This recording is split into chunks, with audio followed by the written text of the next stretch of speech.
আসসালামু আলাইকুম রহমতুল্লাহি ওবারাকাতু। প্রিয় দর্শক শ্রোতা মণ্ডলী, ভোটের পরে দুশ্চিন্তায় আছি আমরা যারা নামাজ কালাম পড়ি। কারণ এই কালিতে, এই হাতে থাকা কালিতে অজু গোসল সহি হবে কিনা, এই প্রশ্নটা প্রায় মানুষের দিলের মধ্যে ঘুরপাক খাচ্ছে। অনেকে সন্দেহের মধ্যে আছেন যে এই অবস্থায় আমার নামাজ হবে কিনা।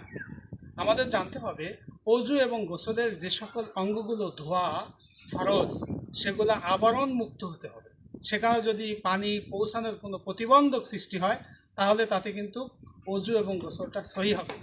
প্রশ্ন হচ্ছে ভোটের কালি।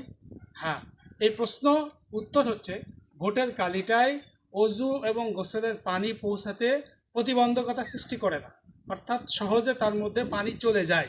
এজন্য ফুকাহে কেরাম বলেছেন, ভোটের এই সামান্য কালিতে যেহেতু পানি পৌঁছিয়ে যায়, অজু গোসল সহি হতে কোনো অসুবিধা নেই।